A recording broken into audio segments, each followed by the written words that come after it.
హాస్పిటల్‌లో అప్పుడే పుట్టిన చిన్న బేబీ మిస్ అయిపోతే ఎలా ఉంటుంది? సో, అదే కాన్సెప్ట్‌తో తీసిన movie 'the 'baby baby girl.' Girl'. So, ఈ మూవీ నిజంగా గ్రిప్పింగ్ థ్రిల్లరా? లేకపోతే యావరేజ్ మూవీయా అనేది ఈ రివ్యూలో చూద్దాం. It so, is streaming on Sony LIV starring Nivin Pauly. మొన్న వచ్చిన 'సర్వమాయ' మూవీ తర్వాత నివిన్ పాలీ అంటే ఒక రేంజ్‌లో ఎక్స్‌పెక్టేషన్స్ మావి ఇలాగ స్కై రాకెట్ అయ్యాయి. కానీ ఈ మూవీలో కొంచెం తన యాక్షన్ చాలా సీరియస్‌గా అనిపించింది. అండ్ సో అతను ఒక సస్పెక్ట్ అనమాట.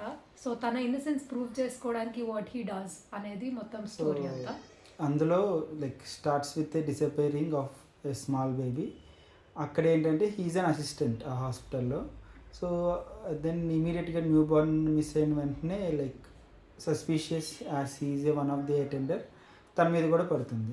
యాహ్! యాక్చువల్లీ సెక్యూరిటీ గార్డ్ లేకపోయేసరికి తిను లేట్‌గా రావడం వల్ల తను లేడు. అలాగా కొంచెం స్టోరీ కూడా ఉంటుందనమాట. Yeah! So, he is the suspect. Main so, suspect. అటు సైడ్ ఇంకో సైడ్ నుంచి పోలీసులు ఇన్వెస్టిగేషన్ చేస్తూ ఉంటారు with well and good. And ఇటు సైడ్ కూడా he want to prove his innocence.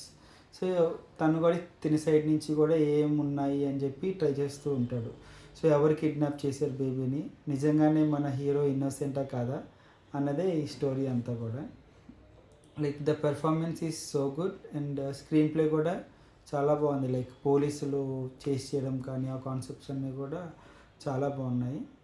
Yeah! So, మనకి ఆల్మోస్ట్ బేబీ దొరికేస్తుంది. Then it is lost again. Then it is found again. So, అది ఆ ట్రాకింగ్ అంతా చాలా బాగా చూపించాడు. Yeah! It's so quite good. Yeah ఈ థ్రిల్లర్ ఇన్వెస్టిగేషన్ ఇంకొంచెం ఇంటెన్స్గా చూపిస్తే ఇంకా బాగుండేది అనిపించింది. So overall this baby girl is a decent investigation thriller అని చెప్పొచ్చు మనం. యాహ్! సో, లాస్ట్‌కి ట్విస్ట్స్ కూడా ఉంటాయి. Mm. And yeah! It is a nice watch. చూడకపోతే చూడండి తప్పకుండా. Thank you for watching my video. By.